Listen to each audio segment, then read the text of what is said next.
नमस्कार, मी आशिष जाधव. लक्षवेधी चर्चेत तुमचं स्वागत आहे. काल आपण चर्चा केली होती ती लाल किल्ल्यावरून. आज पंतप्रधान नरेंद्र मोदी काय बोलतील, अपेक्षा खूप व्यक्त केल्या गेल्या, त्यातल्या काही ह्या मोदींनी पूर्ण केल्या. आज लाल किल्ल्यावरून सलग 6व्यांदा देशाचे पंतप्रधान म्हणून नरेंद्र मोदींनी जे भाषण केलं त्यामध्ये संदेशही होता आणि इशाराही होता. संदेश कोणाला होता आणि इशारा कोणाला होता यावर आपल्याला चर्चा करायची. आपल्यासोबत मान्यवर पाहुणे आहेत. आपल्या स्टुडिओमध्ये डॉक्टर विवेक कोरडे आहेत, गांधीवादी नेते.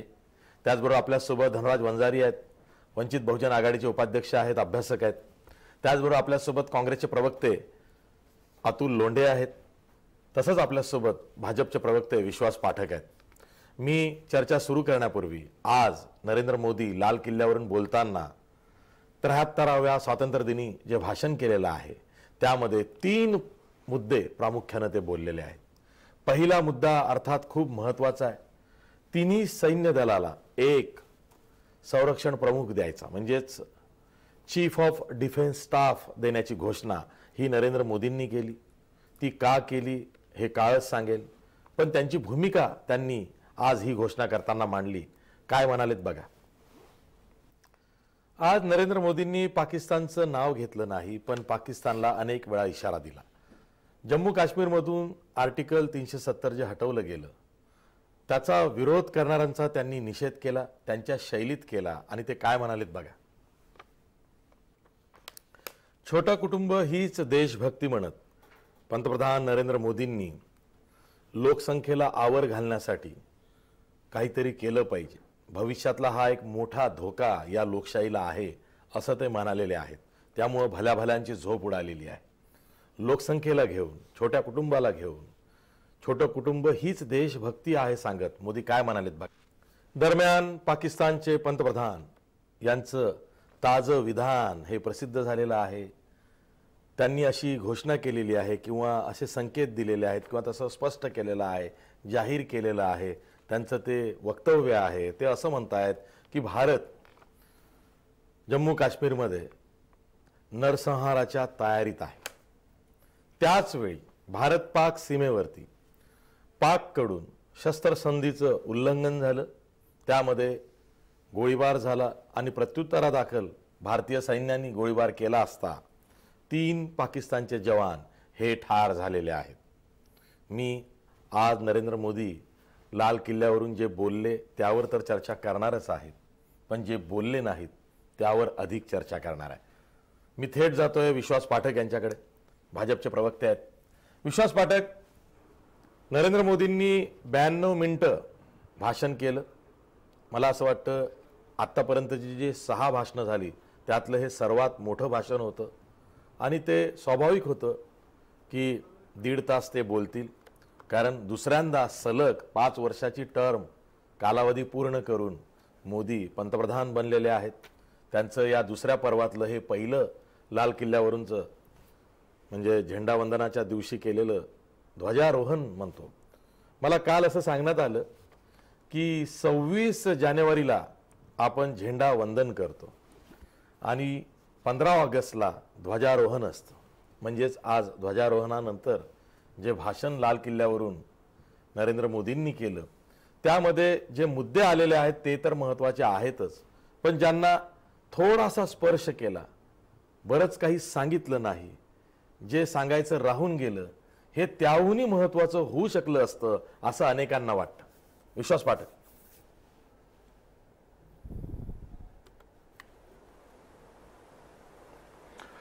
नाही, मला असं वाटतं त्यांच्या त्या 1.5 तासाच्या भाषणामध्ये त्यांनी एक वाक्य आवर्जून असं म्हटलं की मी जे मुद्दे मांडलेले आहे आणि जे मुद्दे मांडलेले नाही ते देखील तेवढेच महत्त्वाचे आहे, मात्र वेळ अभावी मी मांडू शकलो नाही. मात्र या 95 मिनिटाच्या भाषणामध्ये त्यांनी अनेक मुद्दे अगदी पद्धतशीर मांडले जे लोकांच्या मनामनातले होते. त्यांनी सुरुवात 370 पासून केली. 370 आणि 35A हे एक ऐतिहासिक असं कदम होतं, त्यामुळे त्याचा त्यांनी उहापोह केला.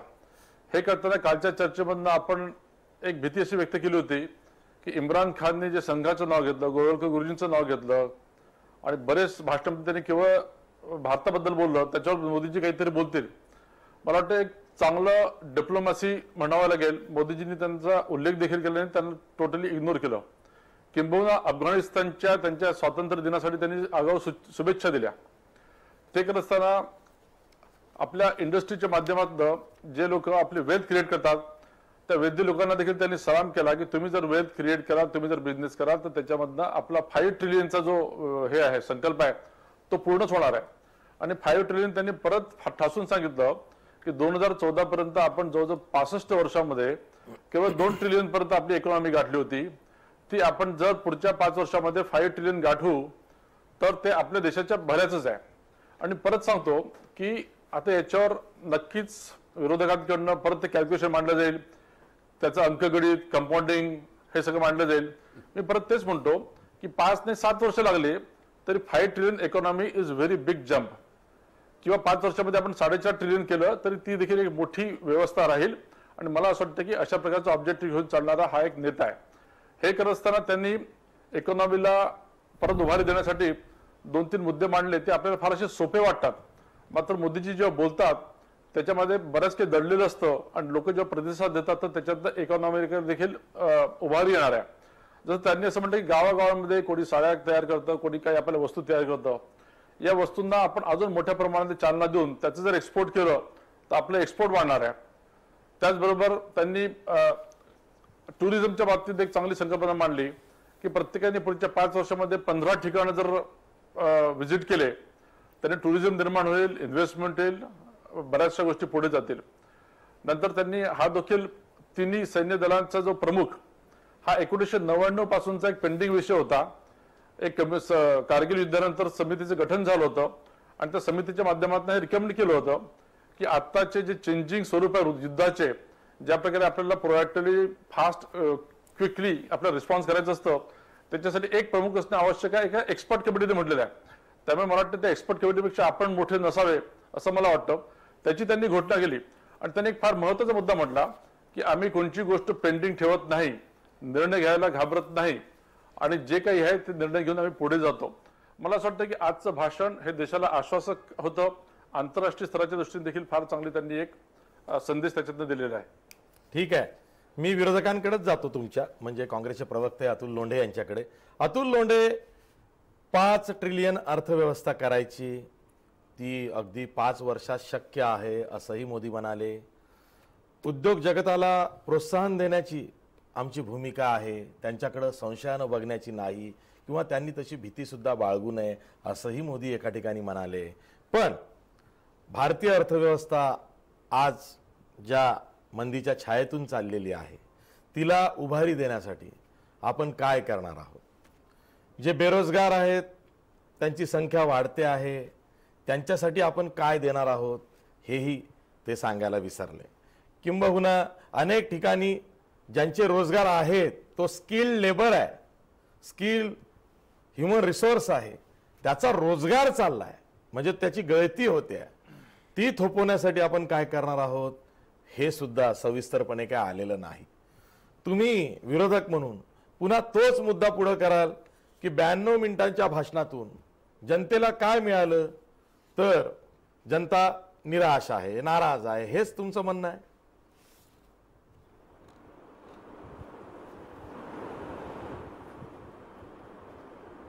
असं आहे आशिष की तुम्ही बरेच मुद्दे बोलून गेले. ज्या पद्धतीनं $5 ट्रिलियन इकॉनॉमीची चर्चा झाली, आपण याच्यावर अनेक वेळा चर्चा केली की $5 ट्रिलियन आज $3 ट्रिलियन पेक्षा कमी झालेलं आहे. आपण 5व्या नंबरवरून, जगामध्ये आपण 5व्या नंबरवर पोहोचलो होतो, त्या 5व्यावरून 7व्या नंबरवर पोहोचलेलो आहे. ही वस्तुस्थिती आहे. आकड्यांच्या संदर्भामध्ये कशा पद्धतीनं फज नंबर्स केलेले आहे हे स्पष्ट NSSOच्याच आकड्यावरनं झालेलं आहे की जवळजवळ 17 सेक्टर्समध्ये यांनी कशी गडबड केलेली आहे ते सरकारच्याच आकड्यांमधनं पुढे आलेलं आहे. आणि सर्वात महत्त्वाची गोष्ट, आज बेरोजगारी एवढ्या भयानक पद्धतीने वाढते आहे आणि एक्सपोर्टच्या संदर्भामध्ये जे काही समोर आलेलं आहे त्याच्यावर GSTच्या संदर्भामध्ये जर चर्चा केली असती तर कदाचित एक्सपोर्ट वाढला असता. आज माझ्याकडे, मी आज ग्लोबल इकॉनॉमी पाहत होतो, जागतिक अर्थव्यवस्थेचा मी आज थोडक्यात बघत होतो मुवमेंट काय आहे.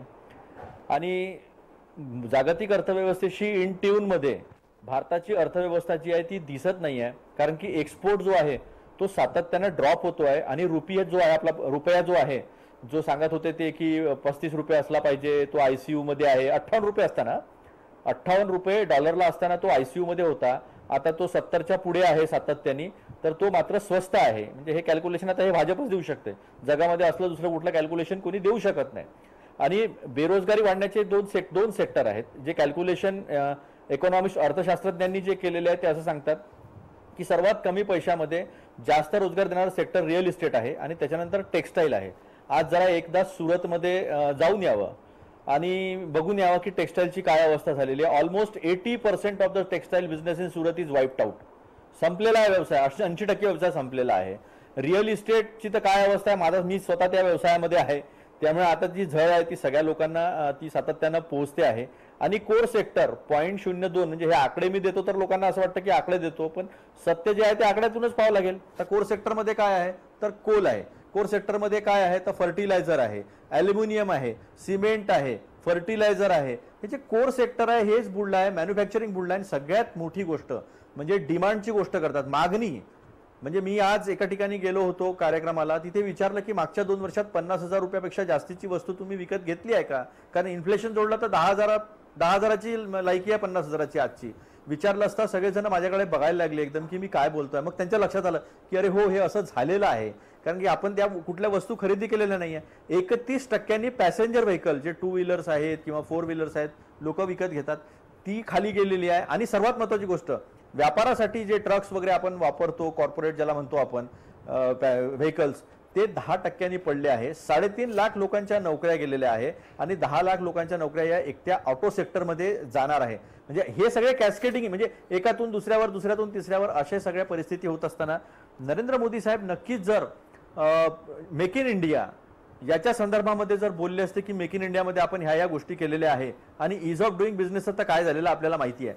सगळ्या त्या क्रेडिट रेटिंग एजन्सीला अमेरिकेमध्ये काय पनिशमेंट झाल्या आणि भारताच्या संदर्भामध्ये काय बोलल्या हे सुद्धा आपल्याला माहिती आहे.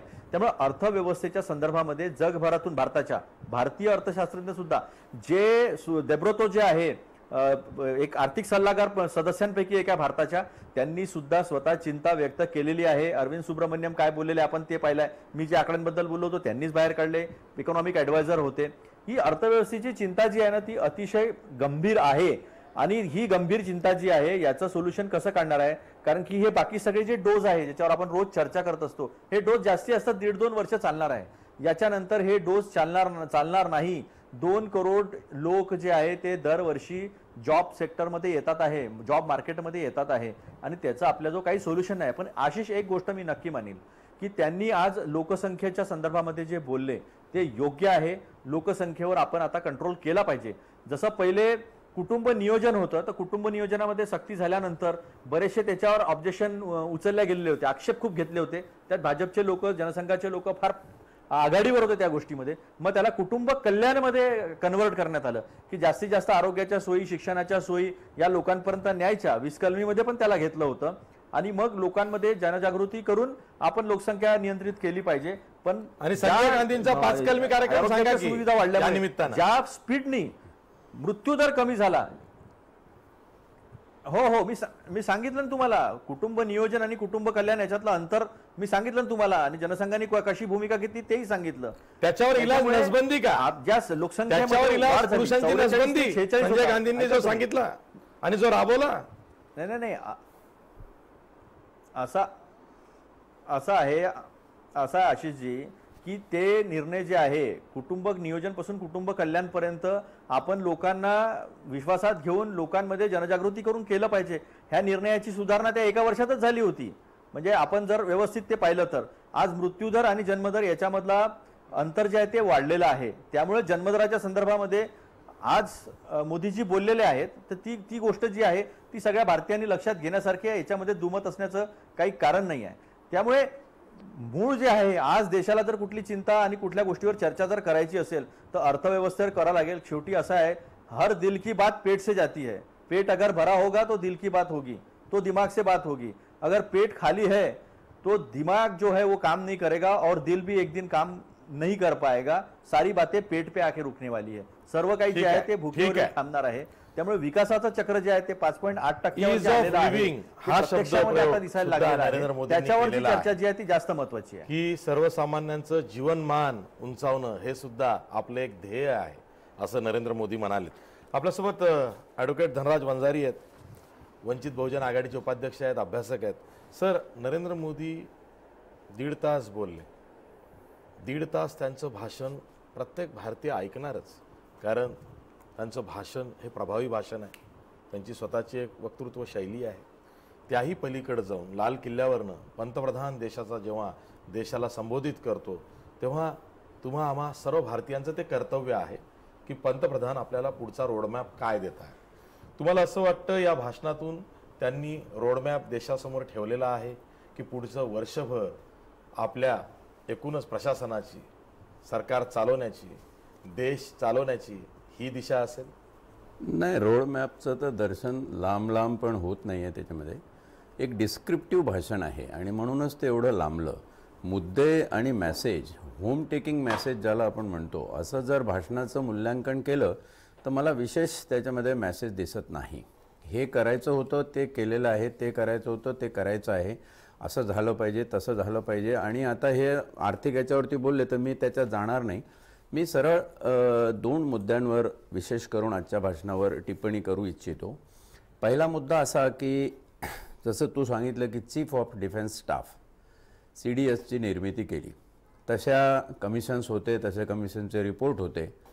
पण या सर्व कमिशनच्या रिपोर्टच्या पलीकडे जाऊन आपण जर घटनात्मक तरतुदीकडे बघितलं तर ही जबाबदारी राष्ट्रपतीला देशाच्या देण्यात आली होती हे नियंत्रण राखण्याची. कदाचित तो चीफ ऑफ डिफेन्स सर्व्हिसेस हा राष्ट्रपतीचं अवमूल्यन होतंय का, याच्यावर खरं तर एक चर्चा व्हायला हवी होती. ती जर नाही झाली तर दुसरा एक अतिशय महत्त्वाचा मुद्दा आहे की हे असं स्ट्रक्चर कॉन्स्टिट्यूशनमध्ये का ठेवलं. 3 दलापैकी कुठलं एक दल जर भ्रष्ट झालं किंवा ओव्हर पॉवर झालं, त्याच्यावर कोणी नियंत्रण ठेवू शकलं नाही, तर असं एक दल देशाचा हुकुमशहा हातात घेऊन इथली लोकशाही नष्ट करू शकतं का, ही जी एक भीती त्यावेळच्या घटनाकारांना होती, ती भीती चेक अँड बॅलन्सच्या तत्वाने बॅलन्स करताना त्यांनी हे अशा प्रकारचं स्ट्रक्चर निर्माण केलं. तर कुठलं असं एक दल आहे की जे हाताबाहेर जाण्याच्या योग्यतेचं आहे किंवा असं होऊ शकतं, याच्यावरही मला वाटतं चर्चा झाली पाहिजे होती. हा संसदेचा अधिकार आहे आणि संसदेच्या अधिकारावरून जर आपण विचार केला तर लोकसभा आणि राज्यसभा या ठिकाणी हा निर्णय होऊन नंतर त्यांनी चीफ ऑफ डिफेन्सची घोषणा केली असती तर ती जास्त स्वागतार्ह होती. परंतु तसं झालं नाही, कारण स्पष्ट आहे की आम्ही लोकशाहीकडून एकाधिकारशाहीकडे आलेलो आहोत. म्हणून आम्हाला जे वाटतं ते आम्ही डिक्लेअर करून मोकळ होऊ. उद्या तुम्ही त्याचं स्वागत करा, नाहीतर नका करू. तुम्ही जर स्वागत केलं तर तुम्ही देशभक्त आणि तुम्ही त्याच्यावर प्रश्न उत्पन्न केला तर तुम्ही देशद्रोही, असं आमचं समीकरण ठरलेलं आहे. एकाधिकारशाहीचं दुसरं एक मी याच मुद्द्यावरती विश्वास पाठक, तुम्हाला आठवत आहे निवडणुकांपूर्वी काही महिन्याआधी पहिल्या पर्वामध्ये मोदींनी अजित डोवाल जे नॅशनल सिक्युरिटी ॲडवायझर आहेत त्यांचे अधिकार वाढवले होते आणि त्यांच्या अधिकारात तिन्ही सैन्य दलांच्या प्रमुखांचं समन्वय पद आणलं होतं. तुम्हाला आठवतंय अजित डोवालांचे अधिकार हे अमर्याद वाढवण्याचा निर्णय हा मोदी सरकारने घेतला होता. म्हणजे आता नॅशनल सिक्युरिटी ॲडवायझर एकीकडे देशाचे गृहमंत्री आणि आता एक तिसरं पद येत आहे ते म्हणजे CDS chief of defence staff. 3 पदं येत आहेत. आधीचे जे नॅशनल सिक्युरिटी ॲडवायझर ज्यांचे अधिकार वाढवलेले आहेत आधीच्या टर्ममध्ये पंतप्रधान मोदींनी, त्यामध्ये त्यांनी असे अधिकार वाढवताना सांगितलेलं आहे की तिन्ही सैन्य दलाचे जे प्रमुख आहेत त्यांचं रिपोर्टिंग हे अजित डोवाल घेऊ शकतील आणि ते मग पंतप्रधानांना रिपोर्ट करतील. म्हणजे ते मधला दुवा असतील, पंतप्रधान ते तिन्ही सैन्य दल. हे सुद्धा तेव्हा घटनाबाह्य अशी टीका झाली, पण त्याच्यावरती राळ उठली नाही.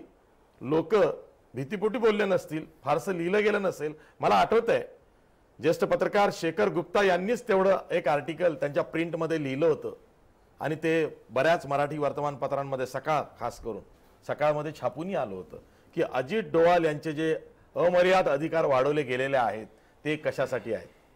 हाच विषय आहे जो आत्ता धनराज वंजारी म्हणाले की संसदेला विश्वासात न घेता चीफ ऑफ डिफेन्स स्टाफ या पदाची घोषणा मोदींनी परस्पर केलेली आहे. परस्पर उद्या निर्णयही होईल. तसंच परस्पर अजित डोवालांच्या बाबतीत मागच्या टर्म मध्ये झालं होतं.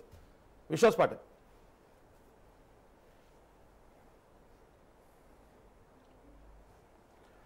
बघा, सर्वप्रथम वंजारी साहेब जे बोलतात आहे, मला त्यांना एवढं सांगायचं आहे की वंचित बहुजन आघाडीला महाराष्ट्रामध्ये खरोखरच चांगले दिवस आहेत.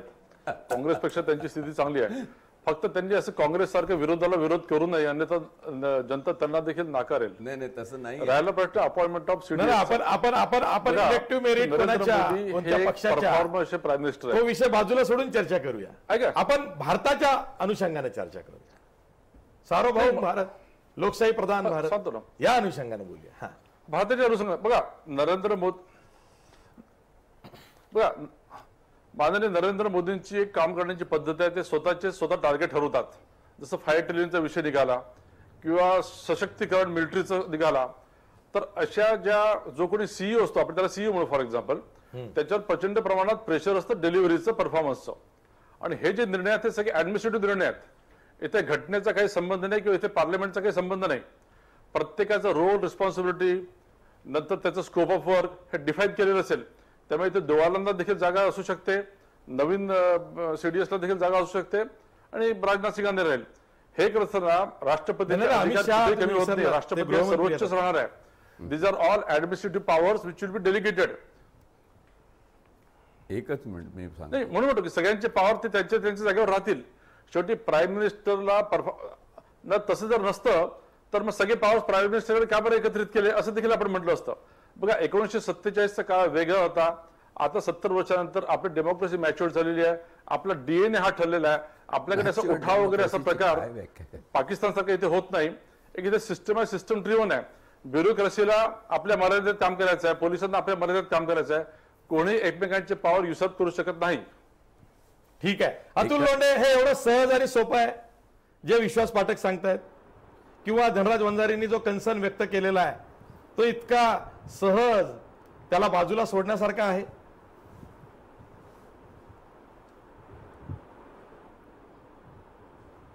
नाही, आता असं आहे की आपल्याला लोकांनी निवडून दिलं, त्यामुळे विरोधी पक्षाच्या संदर्भामध्ये आपण काही बोलण्याचा आपल्याला अधिकार मिळालेला आहे, असा सुद्धा लोकशाहीचा अर्थ जो आहे तो ज्या पद्धतीने विश्वास पाठक बोललेत त्याच्यावरून आपल्याला काढता येऊ शकतो. म्हणजे आपण 2 सीटवर होतो हे विसरले, हे आणि अनेक वर्ष होते तेही विसरले, पण अशा पद्धतीने बोलण्याचा अधिकार मिळालेला आहे. त्यांचं सेल्फ रिटर्न कॉन्स्टिट्यूशन, विरोधाला विरोध करायचा, लोकशाही आहे, कधी काही पण होऊ शकतं. ठीक आहे सर.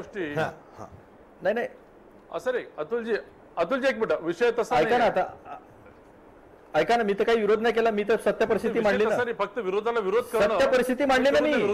ठीक आहे. तुम्ही काउंटर करा माझं. जिवंत कशी करा ना. मतभेद उफाळून आले पाहिजे, चर्चा झाली पाहिजे, Congress debate and confrontation, Congress हे लोकशाही काँग्रेसची वातात अशा प्रकारची सत्यस्थिती मांडल्यामुळेच होते आहे. हो ना. अरे काँग्रेस, तुम्ही त्यांना सांगू नका ना तुमच्या यशाचं गुपित, तुम्ही त्यांना सांगू नका विश्वास पाठक. तुम्ही त्यांना तुमचं यशाचं गुपित का फोडताय? हा, काँग्रेसला बोलू द्या की. हा, बोला अतुल लोंढे बोला. हा, आता याच्यामध्ये महत्वाचा मुद्दा असा आहे की मोदी साहेब स्वतः टार्गेट ठरवतात आणि स्वतः निर्णय घेतात. हे आता स्वतः विश्वास पाठकांनी सांगितलेलं आहे. त्यामुळे आता आम्ही किती सत्य बोलतो हे दुसऱ्या कोणाकडून सांगायची गरज नाही. ते पाठक साहेब स्वतः सांगितले. त्यांनी सांगितलं होतं जेव्हा त्यांनी निर्णय घेतला तेव्हा त्यांनी तो स्वतः निर्णय घेतला असा आपण सांगितल्याप्रमाणे.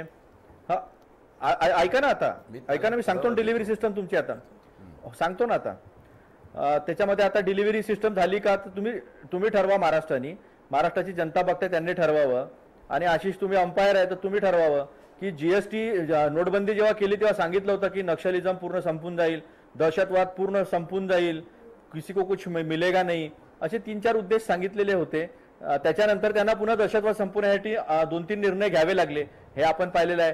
जीएसटी केल्यामुळे देशामध्ये व्यापार खूप चांगला होणार आहे. अतुल लोंढे सीडीएस वर बोलतोय, एनएसए वर बोलतोय, दुसरीकडे विषय मांडला 5-5 स्लिप मध्ये वेळ दिला तर असं करतात. येतोय ना मी त्याच्यावरच येतोय. अरे त्याच्यावरच येतोय ना आशिष. हा. तुम्ही लिंकेज समजून नाही राहिले. ऐका तुम्ही थोडं की तुम्ही आता भाजपसारखं करू नका. तुम्हीच बोलायचं बाकी होतात. मग आता त्यांनी चला. जीएसटीचा निर्णय घेतला त्यावेळेसही त्यांचा तो स्वतःचा निर्णय होता. रात्री 12 वाजता बेल वाजवली त्यांनी. जीएसटी मुळे काय झालं आपण पाहिलं. त्याच्यानंतर त्यांनी बॅलन्स शीटच्या बाहेर जाऊन लपवले आकडे लपवले. 1,67,000 कोटी दाखवले नाही. मग त्यांनी काय केलं तर त्यांनी पत्रकारांना फायनान्स मिनिस्ट्रीमध्ये येण्यापासून निर्मला सीतारामन यांनी बंदी केली. हे सगळं आहे. आता सीडीएसच्या संदर्भामध्ये चर्चा करताना धनराज बंजारी साहेब बोलले. मी आपल्याला एक सांगतो की जे चेक अँड बॅलन्सेस जे आहे कॉन्स्टिट्यूशनमध्ये दिलेले आणि पार्लमेंटरी सिस्टम या सगळ्या चेक अँड बॅलन्सेसमध्ये कुठलाही एक व्यक्ती पॉवरफुल होऊ नये. कारण की या देशामध्ये अनेक वर्ष राजेशाही होती. या फक्त मागच्या 70 वर्षामध्ये लोकशाही आलेली आहे. आणि या देशासारखी संस्कृती असलेल्या पाकिस्तानमध्ये काय झालं आणि बांगलादेशमध्ये काय झालं आणि अनेक इतर तिसऱ्या जगांमध्ये काय काय झालं याचे अनुभव जे आहे ते अनुभव आपल्याला होते. त्यामुळे आता हा चीफ ऑफ डिफेन्स स्टाफ जो आहे हा एक जर पॅरल व्यक्ती उभा झाला तर काय होऊ शकतं याचं तुम्ही रिसेंट उदाहरण देतो. जेव्हा 2012 नंतर सातत्यानं अर्थव्यवस्थेवर बोलणारी भाजप आता बोलत नाही ते त्यावेळेस रुपया संदर्भात बोलायचे महागाईच्या संदर्भात बोलायचे डायन खायचे. त्यावेळेस आता जे राज्यमंत्री आहेत नरेंद्र मोदी साहेबांच्या त्यावेळेस ते आर्मीचे प्रमुख होते आणि त्यांनी मिलिटरी आग्र्यावरून दिल्लीकडे आणली होती. त्यांना त्यावेळेस खडसावण्यात आलेलं होतं की तुम्ही मिलिटरीची movement without taking in to confidence prime minister आणि कॅबिनेट कशी करता आहात. हा अनुभव ताजा आहे. हा 2013ची गोष्ट सांगतोय मी. खूप जुनी गोष्ट सांगत नाही. आणि त्यांना त्यावेळेस थांबवण्यात आलं होतं. ते आज राज्यमंत्री आहे. म्हणजे देशाचा दुर्दैव आहे. सर्वोच्च पदावर गेलेला माणूस राज्यमंत्री होतो. म्हणजे बघा राजकारण कुठे चाललेलं आहे. त्याचप्रमाणे एखादा व्यक्ती जर आणि तो त्याच्या हातात जर आले तर काय होऊ शकतं याची साधक बाधक चर्चा संसदेमध्ये व्हायला पाहिजे नव्हती. ऐका ना. अरे आम्ही लय पाप केले आशिष. लय पाप केले. जाऊ दे आता तुम्ही ते. चला कसं आहे आम्ही देशद्रोहीच आहे ना. मात्र देशद्रोहांचं काही तर बोलणं ऐका तुम्ही. बरं बोला. देशद्रोहांचं काही तर ऐका. आता असं आहे की पंतप्रधान जे आहे पंतप्रधान पॉवरफुल झाले असं आपल्याला म्हणता येणार नाही. कारण की पंतप्रधानांमध्ये संसदेचा विश्वास जो आहे तो निहित आहे. कारण ते लोकांमधून निवडून आलेले आहे आणि सर्वोच्च पक्षाचे ते नेते असतात. त्यामुळे संसदेला ते उत्तरदायी आहे. ही जी व्यवस्था आहे याच्यामध्ये कुठेही हुकुमशाही सारखं वागण्याची अपेक्षा नाही आहे. काय होत आहे तो भाग वेगळा आहे. पण एखादा व्यक्ती जर संसदेच्या बाहेर लोकशाही व्यवस्थेमध्ये जर असा पॉवरफुल होत असेल तर त्याच्यासाठी आपण काय चेक्स अँड बॅलन्स घेतो आहेत हे निदान संसदेला सांगितलं पाहिजे. कदाचित सांगतील ते. पण याच्यावर हा निर्णय घेत असताना त्याच्यावर चर्चाच होऊ नये. हम करे सो कायदा असा जर कोणी विचार करत असेल तर तो लोकशाहीच्या दृष्टीने योग्य नाही. धनराज बंजारी आपण नक्कीच हा विचार केला धनराज बंजारी की जर आपल्याला कंटिन्यू करा. म्हणजे latest agree to be disagree ही जी अंडरलाईन आहे हे महत्त्वाचं. हाच मुद्दा कंटिन्यू करायचा आहे अतुलजी. मला हाच मुद्दा कंटिन्यू करायचा आहे की इथली लोकशाही संपलेली आहे आणि एकाधिकारशाहीची स्थापना झालेली आहे हे याच्यावरून सिद्ध होतं. 370 मधूनही तसाच सूर होतो. 370चे जे डिफरंट डायमेन्शन्स आहे एक पाक ऑक्युपाईड काश्मीर एक चायना पाकिस्तान इकॉनॉमिक कॉरिडॉर आणि डोनाल्ड ट्रम्पचं इंटरव्हेन्शन हे तीनही मुद्दे ते बोलले नाहीत. पद्धतशीरपणे यांना बगल दिली. त्यांनी आज ते बोलावं असं आंतरराष्ट्रीय स्तरावर आणि भारतीय जनतेला वाटणं साहजिक होतं परंतु ते झालं नाही. आता एकाधिकारशाहीचं अजून एक दुसरं उदाहरण आज त्यांच्या भाषणातून दृष्टीस आलं. ते असं ते म्हणाले की या देशामध्ये गैरवाजवी जे कायदे आहेत ते कायदे मी नष्ट करतोय. गैर जरुरी कानून खत्म किया असं त्यांचं वाक्य आहे हिंदीमधलं. खत्म किया. आणि पुढे असं म्हणाले की दर दिवशी एक यानुसार मी कायदे रद्द करतोय. रद्द केलेले आहे. आता कायदे करणं हा जर संविधानिक अधिकार संसदेचा असेल तर रद्द करणं सुद्धा तो संसदेचाच आहे. याही उदाहरणावरून हे दिसतं की मोदी साहेबांना आपण जे करायचं ते करायचं. संसदेमध्ये मान्य होवो नको ते नंतर आम्ही करू संसदेमध्ये. एकच गोष्ट इथं लक्षात ठेवण्यासारखी आहे की देशाचा पंतप्रधान असतो पंतप्रधानाचा देश नसतो. हे एक वाक्य लक्षात ठेवलं तर आपल्या लोकशाही किमान लोकशाही लक्षात येईल. पण दुर्दैवाने तसं होत नाही आहे. अनेक मुद्द्यांवर डोनाल्ड ट्रम्पला सुद्धा त्यांनी आज बोलावं की विकसनशील आणि विकसित देश काय आहे याच्याबद्दल सांगावं. जर पाठक साहेब म्हणत असतील की आर्थिक प्रगती, तर ही प्रॉपर वेळ होती आजचं भाषण की त्यांनी अमेरिकेला सांगायला पाहिजे होतं ठणकावून की आम्ही विकसित देश आहो, पण विकसनशीलच शब्द आज त्यांच्या मुखातून आला आणि त्यांनी कुठल्याही गोष्टीचं बाकी हे केलेलं नाहीये. पण मी त्यामध्ये थोडं ऍड करतो, पुष्टी जोडतो. ती अशी आहे की येत्या 26 जानेवारी 2020च्या परेडला कदाचित अमेरिकेचे राष्ट्राध्यक्ष डोनाल्ड ट्रम्प हे निमंत्रित केले जाणार आहेत अशी माहिती मिळते आहे. त्या अनुषंगानं सुद्धा त्यांनी डोनाल्ड ट्रम्प यांना छेडणं फार वाजवी त्यांना आज वाटलं नसेल. बरोबर आहे, त्यांना डोनाल्ड ट्रम्पला छेडणं तो एक भाग वेगळा आहे, पण ज्या मुद्द्यावर डोनाल्ड ट्रम्प म्हटला की आम्ही सँक्शन्स बंद करू, तो इम्पॉर्टंट कन्सर्न आहे. हो, तो देशाचा कन्सर्न आहे. त्या देशाच्या संबंधित गोष्टीवर तरी त्यांनी बोललं पाहिजे होतं. किमान काही गोष्टी नक्की त्यांच्या भाषणातल्या स्वागतार्ह आहे, पण जे नाही बोलले ते का नाही बोलले याचा विचार ठीक केला आहे. तर आपल्यासोबत डॉक्टर विवेक कोरडे पद्धतशीर आहेत, गांधीवादी नेते आहेत आणि त्यांची लिस्ट खूप मोठी असते. गांधीवादी नेते असले तरी सर्वसामान्यांचा ते तसा विचार करतात की जे प्रगल्भ राष्ट्र आहे भारत, त्यामध्ये सर्वसामान्यांसाठी काय आहे.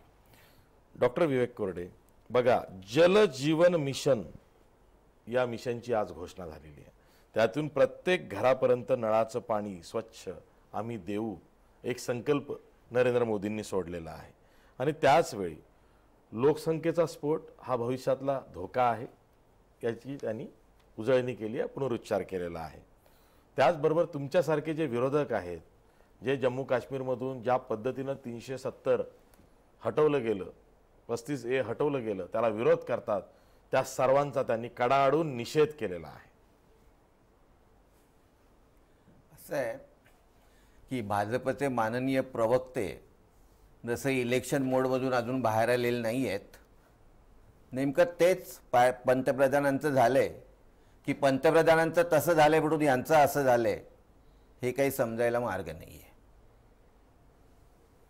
देशाचे पंतप्रधान म्हणून भाषण करताना एक किमान सभ्यता पाळायची आवश्यकता असते. 15 ऑगस्ट या दिवशी तरी इलेक्शन प्रचारातून तुम्हाला काय बोलायचं ते बोला. सरकारच्या एखाद्या निर्णयाला विरोध म्हणजे देशद्रोह असं जर एकदा ठरून चाललं तर या देशप्रेमींनी जीएसटी सारख्या चांगल्या गोष्टी नाही सत्तेत नसताना विरोध केलेला आहे, तेव्हा हा कुठला देशद्रोह करत होते. पण या पंतप्रधानांची एक खोड आहे, स्वतःचं कर्तृत्व माहीत असल्यामुळे दुसऱ्याला लहान केल्याशिवाय हे मोठे होत नाहीत. म्हणून आजच्या भाषणात जे करायला नको होतं की जे 70 वर्षात साधलं नाही ते आम्ही 70 दिवसात केलं, अशी फुशारकी पंतप्रधानांनी मांडली. आता काय बोलले नाहीत ते आधी आपण बघूया. 370 रद्द केलं आणि त्यांनी दहशतवाद संपणार आहे आणि बघा आम्ही कसं केलं हे सगळं बोलले. 370 रद्द करायची प्रक्रिया 54 पासून चालली होती आणि त्यातला 80% भाग अशा प्रकारचा कुठलाही गाजावाजा न करता रद्द झालेला आहे. हे पंतप्रधानांनी टाळलं, हे अशोभनीय आहे. पण पंतप्रधान काय म्हणाले, एक देश एक संविधान. ते त्याच्यावर येतो मी जर वेळ मिळाला तर. दुसरं असं की राष्ट्रांनी सोशल मीडिया दाखवत नाही, सोशल मीडिया दाखवतोय, बाकी प्रिंट आणि इलेक्ट्रॉनिक मीडिया दाखवत नसला तरी. काल नागालँडने आपला स्वतंत्रता दिन साजरा केला आणि वेगळा झेंडा तिथे त्यांनी उभारला. हे खरंच झालं का आणि त्यांना तसं करायला कोणी परमिशन दिली, त्यांना झेंडा कधी दिला, हेही पंतप्रधानांनी सांगायला हवं होतं. ते पंतप्रधानांनी सांगितलेलं नाहीये. तिसरं, वंजारी साहेबांनी जो उल्लेख केला, मी परत असं विचारतो की यांची 56 इंचाची छाती आहे, ते मोजमाप आम्हाला त्यांनीच सांगितले. ट्रम्पनी जाहीरपणे सांगितलं होतं की पंतप्रधान मोदींनी मला काश्मीरमध्ये इंटरव्हेन्शन करायला सांगितलेलं आहे. लाल किल्ला हे ट्रम्प खोटारडे आहेत ही म्हणायची जागा होती. कारण मी असं समजतो की मोदी खोटं कधीच बोलत नाहीत, त्याच्यामुळे मोदींचा ज्या त्यांच्या लोकांनी इन्कार केला, त्यांच्या मोदी स्वतः करत नाहीत. पण लाल किल्ला ही आपली छाती म्हणजे संसदेत अधिवेशन होऊनही ते बोलले नाहीत तर लाल किल्ल्यावर ते सांगू शकले असते. आणि मग ती छाती 56 इंचाची आहे की नाही ते मोजमाप त्यांनी करावं. पण इथे पंतप्रधान कमी पडलेले आहेत असं मी म्हणतो. दुसऱ्या बाकीच्या सगळ्या घोषणा त्यांनी झाल्या. शेतकऱ्याचं उत्पन्न दुप्पट करू ते 5 वर्षापासून करतायत. आणखीन एक गोष्ट त्यांनी केली, ह्या व्यापाऱ्यांचा मोठा पुळका आहे या पंतप्रधानांना, भांडवलदारांचा, व्यापाऱ्यांचा. आणि ते काय म्हणाले की वेल्थ निर्माण करणाऱ्याचा आपण सन्मान करायला पाहिजे, ते महत्वाचं काम आहे. हो, महत्वाचंच काम आहे. पण काय हो, कारण ते मागे म्हटलेले की एखाद्या व्यापाऱ्याची जेवढं धाडस आहे ना ते सीमेवरच्या सैनिकापेक्षा मोठं असतं, त्याच्यामुळे त्यांचा सन्मान करायला पाहिजे. पण ही वेल्थ निर्माण करण्यासाठी जे रक्त आणि घाम घालतात त्यांचा सन्मान कधी होणार? त्यांच्या बाबतीत ते सगळे कायदे तुम्ही बदलणार, लेबर लॉ, नोकरीची शाश्वती कामगारांचे कायदे बदलतंय सरकार, नोकरीची शाश्वती ठेवणार नाही. आणि दुसरं असं की स्वच्छ अभियानाचे जे डिंडीम वाजवतात त्या कामगारांना, सफाई कामगारांना किमान वेतन देऊ शकत नाहीत. एक नेशन एक इलेक्शन, मग एक वेतन का नाहीये? आज मुंबईमध्ये, ठाण्यामध्ये, नांदेडमध्ये 3-3 लाखाची थकबाकी राहिले वेतन न दिल्यामुळे. बरोबर, त्यांना हे कुठल्या देशाला शोभतं? आतंकवादाला प्रोत्साहन देणाऱ्यांना माफ करणार नाही इथे प्राईम मिनिस्टर. आतंकवाद्यांना तिकीट देतात, आरोप असलेल्यांना तिकीट देतात, त्यांना निवडून आणतात आणि वरती तोड करून म्हणतात की यांना मी कधीच माफ करणार नाही. तेव्हा यांना नेमकी कुठली शिक्षा दिली हेही पंतप्रधानांनी सांगायला हवं होतं. आणि या देशामध्ये जे मॉब लिंचिंग नावाची जी रानटी प्रथा सुरू केलेली आहे या तथाकथित हिंदुत्ववाद्यांनी, त्याबद्दल कायदा कधी करणार हेही पंतप्रधान सांगितलेलं नाही. पंतप्रधानांनी छोटं कुटुंब, सुखी कुटुंब वगैरे वगैरे राष्ट्राची प्रगती म्हटले, पण ज्या उन्हाळ मवाली साधू आणि साध्व्यांनी प्रत्येक हिंदूला 4-4 मुलं किमान असली पाहिजेत असं म्हटलं, त्यावेळेला पंतप्रधानांनी त्यांना का रोखलं नाही? तो देशद्रोहच म्हणायला पाहिजे मग जर. आणि सगळ्यात महत्वाचं म्हणजे यांना नाटकं करायची आहे सवय. आता प्लास्टिक बंदीचं नाटक करतायत आणि परत तिथे गांधींनाच घेतलंय. जर प्लास्टिक बंदी खरोखर करायची आहे तर एक दिवस गोळा करा, मग आपण त्याची होळी करू. ही नाटकं करायची काय गरज आहे? बरं, गांधी कुठे आले त्यात? सांगतो ना, गांधींच्या याला करणार आहेत ते 2 ऑक्टोबरला. अच्छा, ह्यांना गांधी लागतो. मी ते पण जर विषय वेळ मिळाला तर सांगू. पण प्रश्न असा आहे, नाही, की त्यांनी तुम्ही अधिकारावर बसलाय गांधींचा चष्मा घेतलाय, पाठमोरे गांधी घेतलाय आणि झाडू घेतलंय आणि झाडू घेतलाय. ह्याच्या पलीकडे गांधींनी काही केलेच नाहीये या देशामध्ये. तेव्हा आता प्लास्टिक बंदीला पण यांना गांधी लागतो. मी सरळ साधा प्रश्न विचारतोय की एवढा पुळका आणि प्लास्टिकनी प्रदूषण होतंय तर त्या प्लास्टिकवर बंदी का नाही घालत? त्याच्यामुळे या सरकारला केवळ नाटकं करायची आहेत. 1.25 करोड घरं बनवणार आहेत म्हणे, का 1.25 लाख बनवणार आहेत ते त्यांचं त्यांना माहिती. मी जे म्हटलं, जे फ्लॅट रिकामे पडली आहेत, जे घेतले जात नाहीयेत, बिल्डरांकडे काळा पैसा आहे म्हणून ते होल्ड करतात, भाव पडत नाहीयेत, करा ना कायदा, त्यांना माफक नुकसान ठीक आहे. भरपाई देऊन पण डॉक्टर लोकांना विवेक द्या. कोरडे, बघा तुमची यादी मोठी आहे, पण पंतप्रधानांच्या आजच्या भाषणासाठी त्यांनी फीडबॅक मागवला होता लोकांकडनं. त्यांना जो फीडबॅक आला त्यावर आधारित त्यांनी आजचं भाषण दिलं असेल. तुमचा जो फीडबॅक आहे, तुम्ही जे सांगताय तो कदाचित त्यांच्यापर्यंत पोहोचला नसेल, म्हणून ते मुद्दे आले नाहीयेत त्यात. आम्ही दिलेला अहो, मला एक सांगा, कसं पोचेल? भ्रष्टाचारावरती वरतोंड करून म्हणतात. मला तुम्ही सांगा, आरटीआयने भ्रष्टाचाराची प्रकरणं बाहेर काढली होती, ही गोष्ट खरी? तो कायदा का वीक केला? रोज एक कायदा रद्द करतायत, त्याच्यामध्ये आरटीआयची काय वाट लावून टाकली? आणखीन कशाची वाट लावणार आहेत? बरं, ठीक आहे, ठीक आहे, ठीक आहे. तुम्ही मोठी यादी घेऊन आलात. थांबा, मी एक ब्रेक घेतोय आणि ब्रेक नंतर मी विश्वास पाठक यांना विचारणार आहे की पाक व्याप्त काश्मीर बाबत पंतप्रधानांनी आज लाल किल्ल्यावरनं देशाची आणि त्यांची भूमिका जाहीर करणं गरजेचं होतं का? कारण जम्मू काश्मीर राज्याचं केंद्रशासित प्रदेश झालेला आहे. उद्या त्याला आम्ही सामान्य परिस्थिती झाल्यावरती राज्य पुन्हा करू, हेही मोदींनी आधीच सांगितलेलं आहे. पण पाक व्याप्त काश्मीर बाबत जर का आज पाकिस्तानला ठणकावून हे सांगितलं गेलं असतं मोदींकडून की पाक व्याप्त काश्मीर सुद्धा आम्ही मिळवू, त्यासाठी आमचे प्रयत्न सुरू आहेत, तर आज त्याचं इतकं स्वागत झालं असतं की पुन्हा हर घर मोदी हा नारा, हा जल्लोष सर्वत्र दिसला असता. पाक व्याप्त काश्मीर बाबत मोदींची भूमिका काय, भारत सरकारची भूमिका काय, त्यासाठी डोनाल्ड ट्रम्प बरोबर चर्चा करणार का, त्यांना मध्यस्थीचं आवाहन करणार का पाक व्याप्त काश्मीरसाठी? पाकिस्तान बरोबर तर चर्चा करावीच लागेल, कारण पाक व्याप्त काश्मीर आपला जो भाग आहे तो आज पाकिस्तानच्या ताब्यात आहे. पाकिस्तानशी चर्चा करावीच लागेल. त्यावर मोदींची भूमिका काय आहे, सरकारचं काय म्हणणं आहे, हे मी जाणून घेणार आहे. पुन्हा भेटूया ब्रेक नंतर. तीनों सेनाओं के शीर्षस्थ स्तर पर एक प्रभावी नेतृत्व मिलेगा. सुधार करने की आप में हिम्मत नहीं. ब्रेक नंतर पुन्हा तुमचं स्वागत. मी थेट जातोय विश्वास पाठक यांच्याकडे, भाजपचे प्रवक्ते आहेत. विश्वास पाठक, पाक व्याप्त काश्मीरला घेऊन आज देशाला संबोधित करणं नरेंद्र मोदींनी गरजेचं होतं, कारण अशी एक चर्चा सुरू झाली आहे की जम्मू काश्मीरला राज्याचा दर्जा काढून केंद्रशासित प्रदेश बनवल्यामुळं आपण पाक व्याप्त काश्मीर विसरलोय का, कारण तो सुद्धा आपला अविभाज्य भाग आहे हे आपण विसरलोय का, अशी कुजबूज सुरू झाली आहे. निदान विरोधकांमध्ये सुद्धा तशी चर्चा आहे.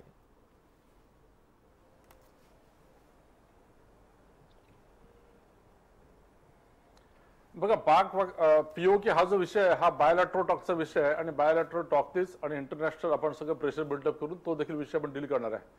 370 आणि 35A हा प्युअरली आपल्या ज्युरिडिक्शनचा विषय होता, तो आपण डील केलेला आहे.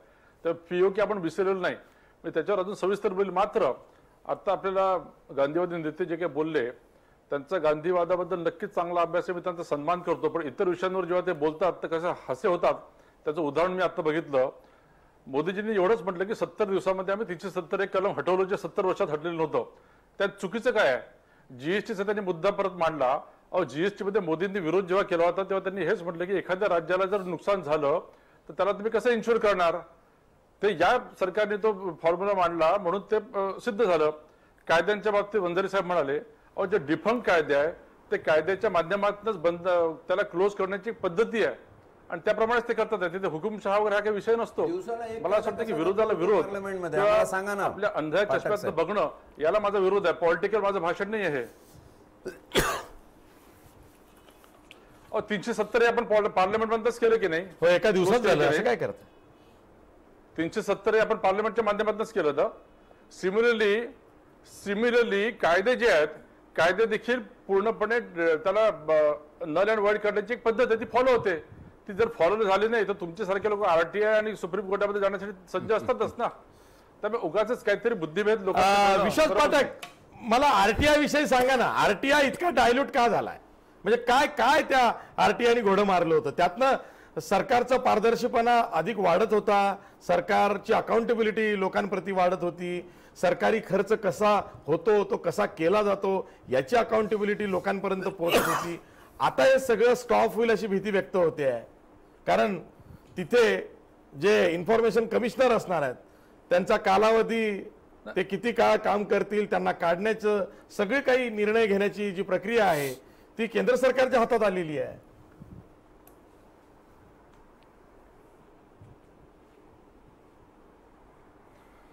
अशीच बघा की हा परत आरटीआयच्या माध्यमातून ऍक्ट मध्ये आपण कुठे अमेंडमेंट केलेलं नाहीये. मात्र आरटीआयचं जे कंपोजिशन आहे, जे गव्हर्नन्स आहे, त्या गव्हर्नन्स मध्ये सरकारने काही बदल केले असतील जे त्याच्या हितासाठीच केलेले आहे. त्यात सरकारचा काही असा वेगळा दृष्टिकोन नाही. आपल्याकडे जेवढे रेग्युलेटरी कमिशन असतात या रेग्युलेटरी कमिशनचा अपॉइंटमेंट, पगार, सुट्ट्या, ऍडमिनिस्ट्रेटिव्ह गोष्टी या सरकारकडेच असतात. त्यामुळे त्याला ऍडमिनिस्ट्रेटिव्ह स्मूथनेस आणण्यासाठीच ते केलेलं आहे. त्याचा कोणताही अन्यथा अर्थ घेण्याची आवश्यकता नाही. ठीक आहे, ठीक आहे. विवेक कोरडे, तुम्हाला काही बोलायचं आरटीआय मुद्द्याला घेऊन? या संस्था पूर्णपणे स्वायत्त असल्या तरच त्या निष्पक्षपातीपणे काम करतील. यांचं वेतन, यांची मुदत, यांची नेमणूक जर केंद्र सरकार किंवा पंतप्रधान किंवा जो कोणी असेल तो करत असेल तर आज जशा बाकी संस्था सरकारची पाठराखण करतात, हायकोर्ट, सुप्रीम कोर्टाचे जजेसचे ऑर्डर, त्याचं मेंटेनन्स, त्याचं अलॉटमेंट सरकारकडेच असतं. बरं, ते कॉन्स्टिट्यूशनल नाही आहे. करायचं असतं की नाही? आरटीआय हे कॉन्स्टिट्यूशनल नाही, ते स्टॅट्युटरी आहे. नाही, कसंही असू दे. नाही, ऍब्सोल्युटली रॉंग. हा, मग काय? त्याचा कमिशनर आहे ती supreme court information commissioner Atul Londhe statutory आहे की कॉन्स्टिट्यूशनल आहे? नाही. बघा, तो स्टॅच्युटरी असला अहो किंवा आशिष, constitutional असला. टाइम लॅग मुळे तुम्हाला वाटलं की Statute तुम्हाला आणि म्हटलं. मी constitution असा काही भेद नसतो. पाठक साहेबांचं सांगून आलं. ऐकून घ्या ऐकून घ्या मी ऐकून घ्या ना पाठक साहेब, थोडं ऐका, सांगा आता ऐकून घ्या, मी सांगतो काय असं आहे की इंडिपेंडन्स ऑफ ज्युडिशियरी हा जो विषय आहे, हा विषय प्रत्येक स्वायत्त संस्थेला लागतोय आणि इंडिपेंडन्स ऑफ ज्युडिशियरीमध्ये त्यांचे वेतन भत्ते आणि त्यांचा कार्यकाळ हा सरकारला वाटेल तसा मनाने तो कमी जास्त करता येत नाही. त्याच्यावर संपूर्णतः संसदेचा अधिकार सुद्धा नाही. तो इंडिपेंडंट राईट आहे आणि या स्वायत्तता असल्यामुळे ते चांगले निर्णय देऊ शकतात. आता याच्यामध्ये आरटीआय मध्ये त्यांनी जो 12-16 सेक्शन मध्ये जी गडबड केलेली आहे, त्यांचे पगार आपल्याकडे घेतले. कोणत्या स्टेट अथॉरिटीला ट्रान्सफर करण्याचा अधिकार सेंटरला असतो, तो सुद्धा आपल्याकडे घेतला. पगार कधी पण ट्रान्सफर करण्याचा आणि त्यांना त्यांचा कालावधी किती पण ठेवण्याचा आणि किती पण कमी करण्याचा हा आर्बिट्ररी पॉवर देऊन त्यांनी आरटीआय संपवलेला आहे. दुसरा मुद्दा एक लक्षात घ्या, जीएसटीच्या संदर्भामध्ये नरेंद्र मोदींचं वाक्य व्हिडिओ आहे, पाठवतो मी बीजेपीच्या सगळ्या नेत्यांना. मैं जब तक जिंदा हूं तब तक ये जीएसटी कभी पास नहीं होगा हे त्यांचं वाक्य आहे. आधारच्या संदर्भामध्ये त्यांचं हेच वाक्य आहे, हमारे घर में घुसेंगे क्या, पब्लिक मधलं भाषण आहे. आणि आधार जब तक इसको सोल्यूशन नहीं मिलता तब तक आधार हे मनी बिल होऊ शकते का? नाही. आधार हे मनी बिल पास केलं. त्यांना त्यांच्या मुद्द्याचं उत्तर जोपर्यंत मिळालं नाही तोपर्यंत त्यांचा विरोध होता. ऐसा आहे काही सोल्युशन, काही कंपन्सेशन स्टेटच्या साहेब पाठक साहेब अतुलजी बुद्धिभेद करू नका. जर गुजरात राज्याला जीएसटीच्या माध्यमातून नुकसान होणार असेल तर ते कसं कॉम्पेन्सेट करणार याचं उत्तर मनमोहन सिंग देऊ शकले नाही. त्याचं उत्तर नाही चीफ इकॉनॉमिक ऍडवायझर विवेक डोबराय जे म्हणाले की 3 स्लॅब करा, मी व्हिडिओ पाठवतो. जीएसटीचे 3 स्लॅब झाले पाहिजे, 6, 12, 18 व्हिडिओ पाठवतो. वरचे हे रद्द झाले पाहिजे. त्याचा सुतोवाच आज करू शकले असते पंतप्रधान. हे तर आम्ही पण सांगितलं होतं. अहो पण आता विवेक डोबराय म्हणतात ना त्यांचे चीफ इकॉनॉमिक ऍडवायझर. बघा पंतप्रधानांनी ट्रम्पला काय म्हणायला पाहिजे, प्रधानमंत्र्यांनी ट्रम्प बद्दल काय म्हणावं, पीयूके बद्दल काय म्हणावं. इम्रान खान मध्ये नरेंद्र मोदी मध्ये तोच फरक आहे. काही गोष्टी स्ट्रॅटेजिक असतात, डिप्लोमॅटिक असतात. प्रत्येक गोष्टी लाल किल्ल्यावर सांगायची आवश्यकता नाही. बरं ठीक आहे, पण आपला पीओकेचा मुद्दा राहिला. विवेक देबराय काय म्हणतात तुमचे चीफ इकॉनॉमिक ऍडवायझर, त्याचं उत्तर द्या ना. ठीक आहे अतुल एक मिनिट. हा धनराज वंजारी, पाक ऑक्युपाइड काश्मीर. हा कसं आहे, पाक ऑक्युपाइड काश्मीर याच्यावर कुठलाही बुद्धिभेद करण्याचं काहीच कारण नाही. 2 गोष्टी अतिशय क्लिअर आहे की मार्च 2017 मध्ये पाकिस्ताननी पीओकेचे गिलबिट आणि बाल्टिस्तान हे दोन्ही प्रदेश एकत्र करून स्वतःचं 5वं प्रोव्हिन्स घोषित केलं. त्यावेळी आपण झोपलेले होतो. दुसरं महत्वाचं, चायना पाकिस्तान इकॉनॉमिक कॉरिडॉर जो $46 बिलियन प्रकल्प आहे, त्याला खुली छूट झालेली आहे. याच्यातून पीओके बद्दल न बोलणं हे अशाच द्योतक आहे की 370 हटवलं. हे पॉलिटिकल विल तुम्ही म्हणता, हे पाकिस्तान बरोबर कुठंतरी आंतरराष्ट्रीय शक्तीच्या दबावाने केलेलं अंडरहँड डील आहे, पॉलिटिकल विल नाही आहे. याच्यात कसलाही बुद्धिभेद नाही. पाठक साहेब हे लक्षात घ्या. पीओकेचा मुद्दा हा भविष्यामध्ये येणार आहे, त्याच्यावर बोललं गेलं पाहिजे. आता कायदे रद्द करण्याचा म्हटला की जे कायदे डिफंक्ट आहे ते रद्द झाले पाहिजे. मीही म्हणतो जे कायदे डिफंक्ट आहे ते रद्द झाले पाहिजे, ते होत आहेत. पण परिशिष्ट 9 मध्ये 284 कायदे आहेत पाठक साहेब, जे शेतकरी विरोधी आहे. कमाल जमीन धारणेपासून, आवश्यक वस्तूपासून, भूमी अधिग्रहणापासून लिस्ट देतो तुम्हाला. त्या कायद्याला आपण न्यायालयात आव्हान देऊ शकत नाही, म्हणून परिशिष्ट 9 मध्ये टाकले गेलेले 284 कायद्यापैकी एक जरी कायदा हिम्मत दाखवून मोदी साहेबांनी रद्द केला असताना तर मानलं असतं तुमचं बीजेपीचं सरकार शेतकरी विरोधी नाही. अहो, शेतकरी आत्महत्या करण्याचं मूळच त्या शेतकरी विरोधी कायद्यामध्ये आहे. आणि काय तिकडे देखील अमेंडमेंट होतील. ठीक आहे आशावाद. पंतप्रधान नरेंद्र मोदींनी लाल किल्ल्यावरून सलग 6वं भाषण आज त्यांचं स्वातंत्र्य दिनी केलं. 92 मिनिटं म्हणजे जवळपास 1.5 तासाहून अधिक हे भाषण चाललं. पण जेव्हा या भाषणातल्या मुद्द्यांची मी उजळणी केली तर मला त्यामध्ये एकच बाब दिसली, ती म्हणजे तिन्ही सैन्य दलाला एक संरक्षण प्रमुख देणे, ज्याला म्हटलेलं आहे chief of defence staff CDS. या पलीकडं जे इतर मुद्दे आहेत ते या न त्या निमित्तानं या आधी आलेले आहेत. कायद्याच्या रूपात असेल, संसदेमधल्या चर्चेच्या रूपात असेल किंवा एखाद दुसरं मंत्रालय सुरू करण्याच्या रूपात असेल, हे झालेलं आहे. मग एवढ्या मोठ्या भाषणातून जर का ठोस असं काही हाती लागत नसेल जनतेच्या, त्याचबरोबर उद्योग जगताला जी आशा होती की नरेंद्र मोदी त्यांना विश्वासात घेतील, तेही झालेलं नाही. झालंय काय? केवळ पाकिस्तानला इशारा देणे. जम्मू काश्मीरवरून जे राजकारण सुरू झालेलं आहे त्यावरून आर्टिकल 370 बाबत जी प्रक्रिया राबवली गेली संसदेची, ज्याविषयी आता सुप्रीम कोर्टात सुद्धा सुनावणी होऊ शकते, त्यावरती विरोध करणाऱ्यांचा निषेध झाला. प्रश्न तोच आहे की आपण देशाला विश्वासात घेतो आणि सबका विश्वास संपादन करू असं म्हणतो, तेव्हा पंतप्रधानांचं जे भाषण आहे लाल किल्ल्यावरून, त्यातनं एक क्लिअर कट मेसेज, संदेश हा देशाला गेला पाहिजे. तो गेलाय का? होय, संदेश गेलाय, पण त्याचबरोबर इशारा सुद्धा गेलाय. तो इशारा नेमका कोणाला आहे याविषयी सुद्धा आता इथून पुढच्या काळात बरीच चर्चा होणार आहे. कारण मोदींची जी स्टाईल आहे भाषणाची किंवा एकूणच त्यांची कार्यपद्धती आहे ती अशीच आहे, संदेशही द्यायचा आणि इशाराही द्यायचा.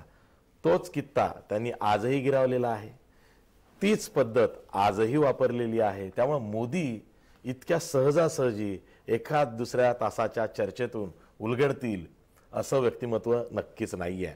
त्यामुळे अशी ही जी चर्चा आहे ती अनेक वेळा करावी लागणार आहे. पण तुर्तास मी सर्व मान्यवर पाहुण्यांचे आभार मानतो. आज इथेच थांबतो. पाहत राहा जय महाराष्ट्र न्यूज. तीनों सेनाओं के शीर्ष स्तर पर एक प्रभावी नेतृत्व मिलेगा. सुधार करने की आप में हिम्मत नहीं.